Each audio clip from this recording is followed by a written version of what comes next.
What's up, YouTube? Deadpool 2323. Tired and exhausted after a long day at the Tampa Bay Comic Con. That's the cover to the program. I thought it was a pretty cool cover. Yeah, little Ant-Man running away from a little Groot.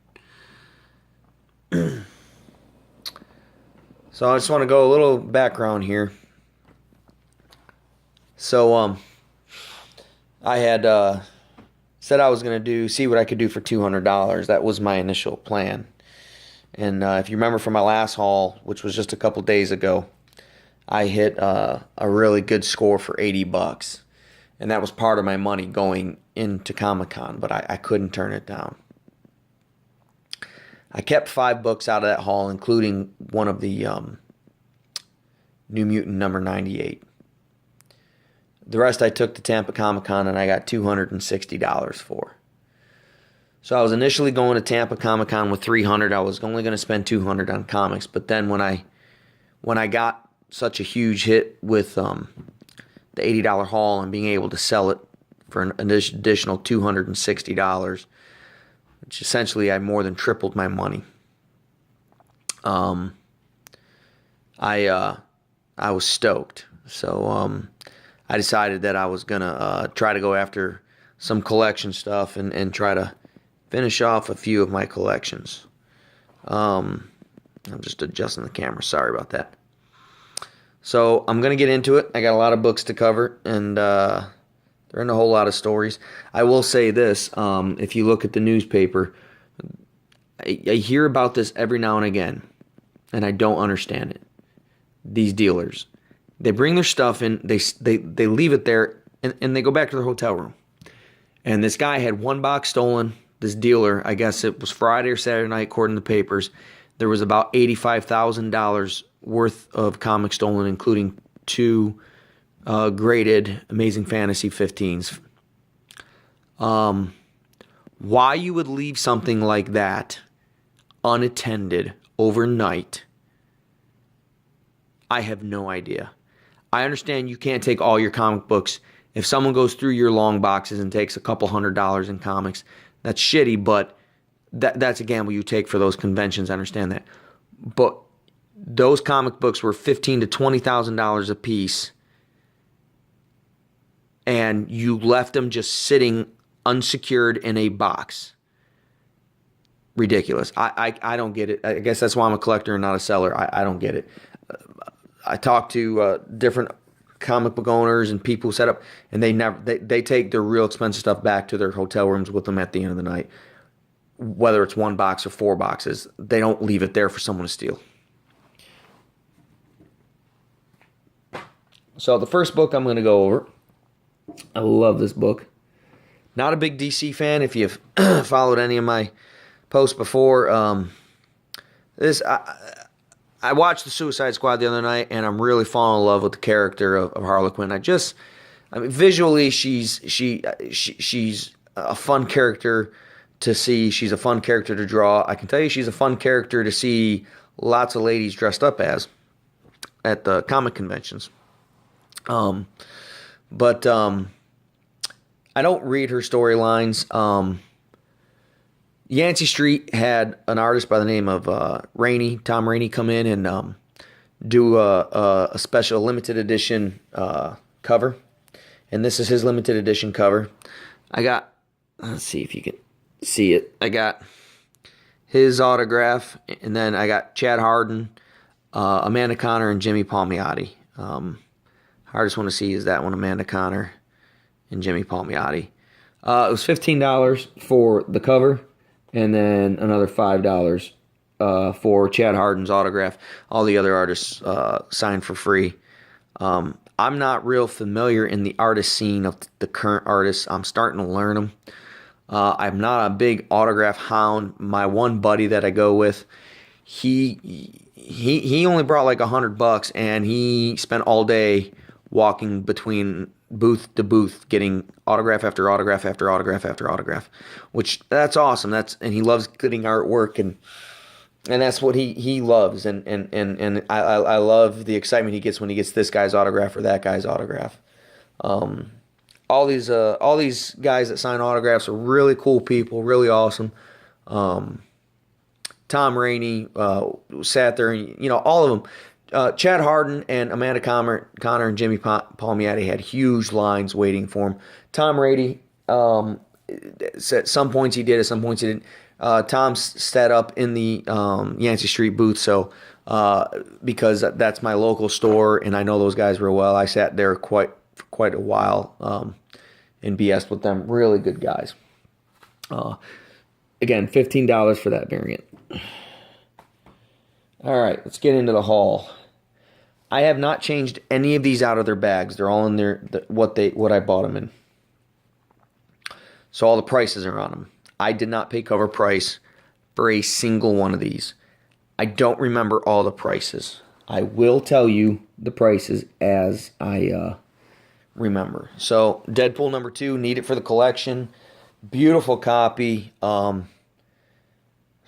The more I look at these, the more I think I'm going to have to switch all my books to Mylar. At the very least, my key issues, because man, I just love the way that looks. I paid $15 for that book. This next group of Deadpools I got in a at One Stop, and all of these I paid $22 for all of these combined. So Deadpool number 13, Deadpool number 32, Deadpool number 39, Miss Deadpool and the Howling Commandos, number 1, Miss Deadpool and the Howling Commandos, number 3, Miss Deadpool and the Howling Commandos, number 4, and Deadpool Secret Wars, number 3. Again, $22 for all that. It's like $3.20 a piece or something like that. It's a little less than that. It's just ridiculously low for some of those, and I was just ecstatic to get them. And you could see the price that I paid was not only less than the cover price he had on every single one of them. But it was significantly less on some of them. This next book, couple books I got, literally, I'm showing you every book I got today, guys. I'm not, quite often I take out the filler stuff that, I just need an unimportant issue. It's just an issue I need to fill my collection. If it's not a key, then I generally don't show it. Today I'm showing you everything. For $1, Fantastic Four versus the X-Men number 4. Literally, that's the last book I needed in that set, and I've been putting off picking it up for a while, or even looking for it for that matter, so I wanted to make sure I got that when I saw it today. New X-Men number 17. I believe that's the first appearance of a character named Glob. And there's another character it's the first appearance of, and I can't remember who it is, but it's not a hotkey, New X-Men number 123. This is a good key. New X-Men number 129. This is the second appearance of Phantom X. It's the first appearance of EVA, and it's the first time Phantom X is on the cover. I paid $5 for that. These other New X-Men I paid about $1 a piece. I think I picked up 4 for $5, so $1.25 a piece for these other ones. New X-Men number 146 and New X-Men number 148. The cool thing is I only literally need one more New X-Men, and then I have the entire run. So I'm kind of happy about that. Like I said, my goal was to get run fillers. And not get as many keys, because I kind of got out of the run filler collecting for a while. These next 3 books are Submariner books. I got them all for $12. Submariner number 58. Submariner number 65. And Submariner number 70. Tough to find Submariner. When you did find it, they were in crap condition. They wanted like 10, 15 bucks. This was the first guy I saw that had any books under marked under 10 bucks, and they weren't in bad condition. There was no special to any of these books other than they're part of the Rudd. And I've said it before, I really think the Submariner is worth picking up. I really couldn't tell you about the storyline because I haven't started reading it yet, but the guy's been around for forever, so he's got to be somewhat of a good read. Visually, a lot of his covers I really like. But once guys, 6 months ago, Submariner, you could have probably worked big deals on Submariner. They announced that Marvel has the rights to the character. They didn't announce a movie, and his prices have jumped. They just announced who has the rights because they know they're going to make a movie. They're going to make it right. He's going to be a popular character. I'm telling you now, pick it up now. All right. This is where I forget about prices. First thing in the morning, I picked up a bunch of X-Men. And I got some pretty good prices on these. This is X-Men number 98. This is the first appearance of Day Tripper. These are just books I need for my run. I couldn't tell you exactly what I paid for all of these, but it's somewhere in the vicinity of $150 for all of these. It's less than $150, I do believe, but it's somewhere in that vicinity. So that's X-Men 98. It was marked $45. I did not pay $45. I want to say I paid about $30 for that book. About. This is X-Men number 104. He has it marked as the first appearance of Corsair, and he had it for $25.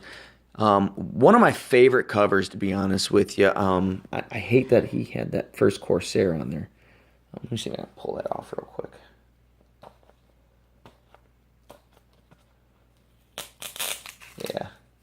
Yeah. Great cover. Love the attack on Magneto. Kind of reminiscent of X-Men number 1 a little bit with Magneto there. The thing about this is he just had it marked as the first Corsair. It's also the first Chode. And it's also what's quite unique about it.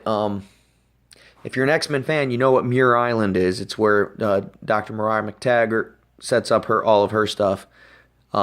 It's the first appearance of Muir Island. It's first mention of it, first appearance of it. So, pretty neat. Pretty neat key. X-Men number 105. And guys, there may be some obscure first appearances that I just haven't done a whole lot of research on some of these. X-Men number 110. One of my all-time favorite covers. X-Men number 114.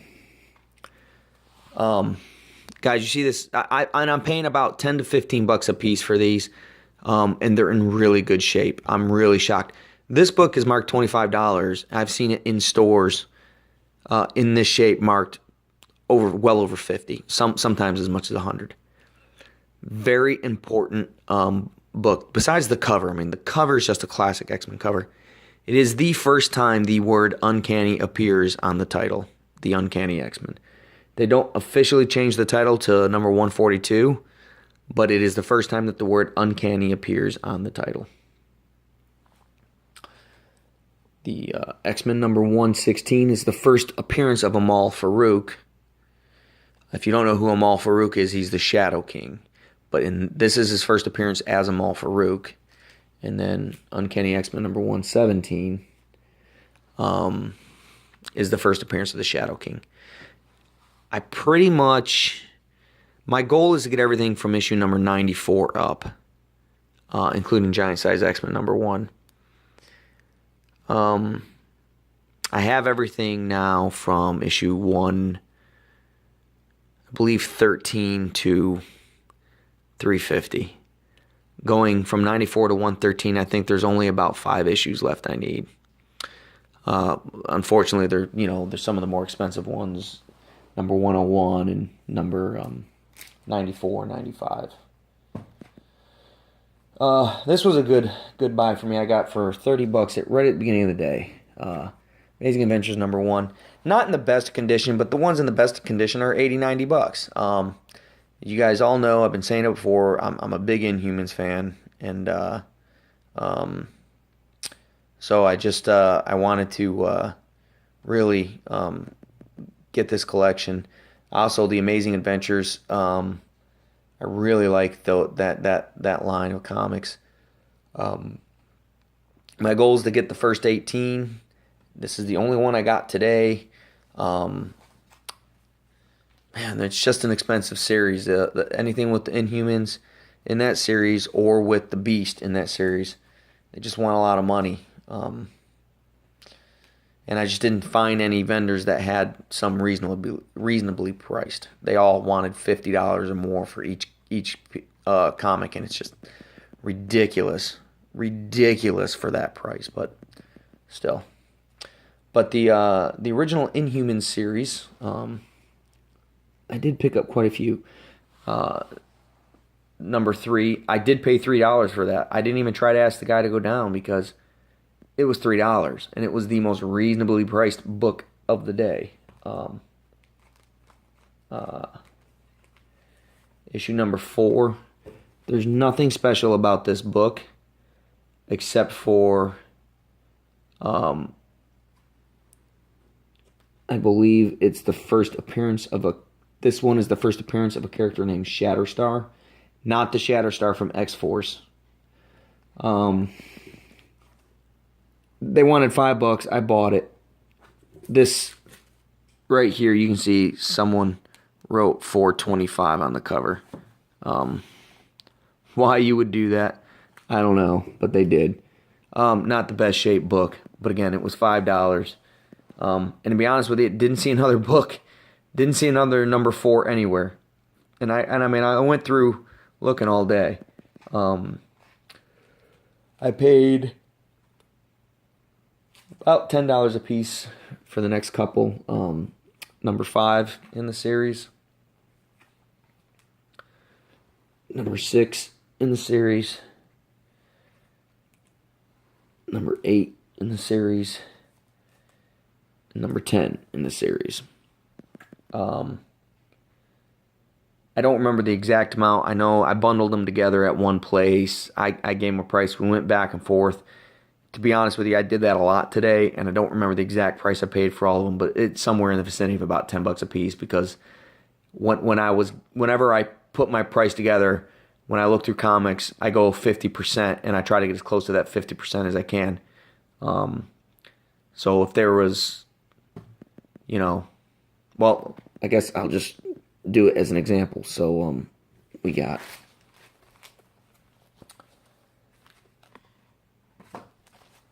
I got 20, 20, 40, 60, 75. This one I bought separate. So there's $75 in comics here, and I would have gone 10, 20, 30, 40. I probably would have offered them $40, and I think we settled on a price of $55 for those. So there you go.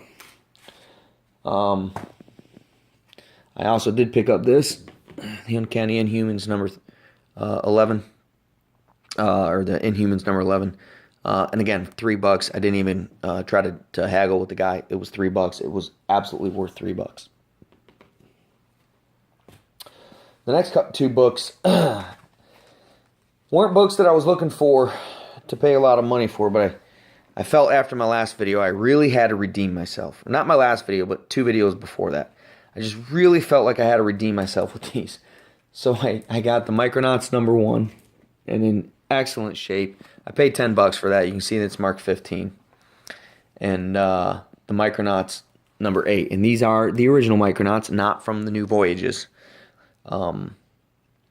This one's marked 15. I paid 10. It's not in the best condition.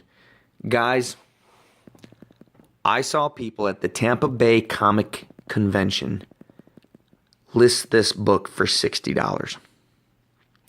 It's a Micronauts book, guys. It's the first appearance of Captain Universe. It's a Micronauts book that they wanted $60 for. I was laughing very hard till I watched a guy walk up and buy it for $35. I couldn't believe it. So I know that they're talking about a movie. I really don't know what's happening with Captain Universe, that he's such a popular character right now. I don't know. I honestly, I have no idea. I'm going to have to look that up because I had no idea that that character was doing anything in comics. I paid $40 for this book. This is Invincible Iron Man number 7, Road to Civil War. I actually think I have this book. I made a trade. I gave a guy $40 worth of comics for it because it's the first cameo appearance of Riri Williams, and I really wanted it. And last, but certainly not least, the book I wanted the most today. Well, the book I had pegged as the book I was going to try to get. Either this or Giant Size number 1, Iron Fist number 14, the first appearance of Sabretooth. I'll move a little closer on that one. So, I took it to a couple different shops to ask them what they felt the grade was. They felt the grade was about a 7.0. They felt that if I got it pressed, I could probably get it up to 7.5, maybe an 8. It's not as bright and vivid as you know the 9s, but it's still. I took it out of the package. I really looked it over. There's not a rip, not a tear, not a problem inside the book or on the back. The front cover just looks a little faded to me. The spine could be a little better, but overall not bad. He had a $200 price tag on it. I got it for $140. Somehow, miraculously, I talked him down $60 on the book.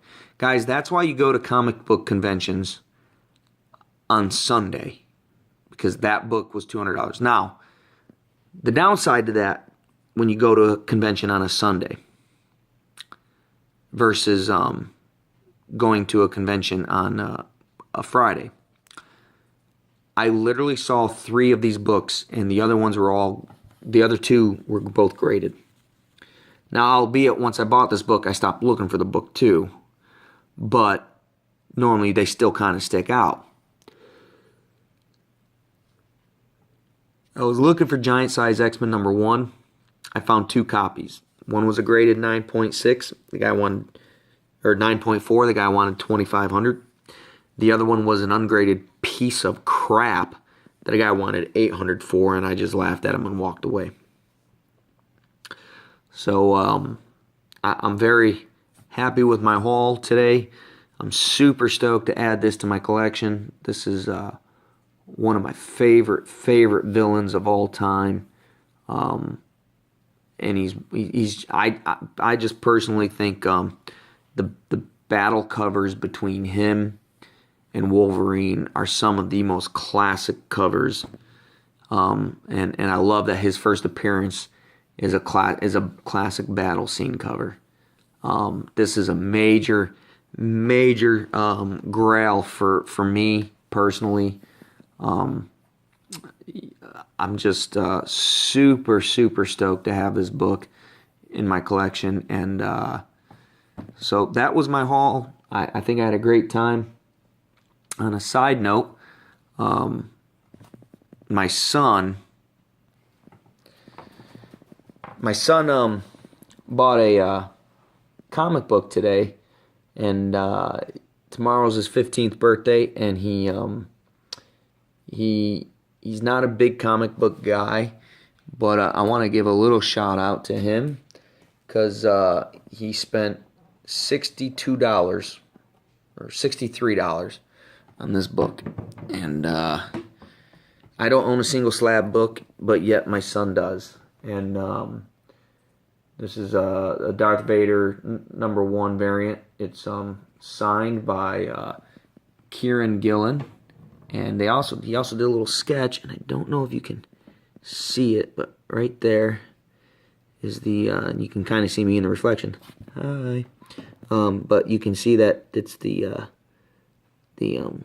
sketch right there of Darth Vader's helmet.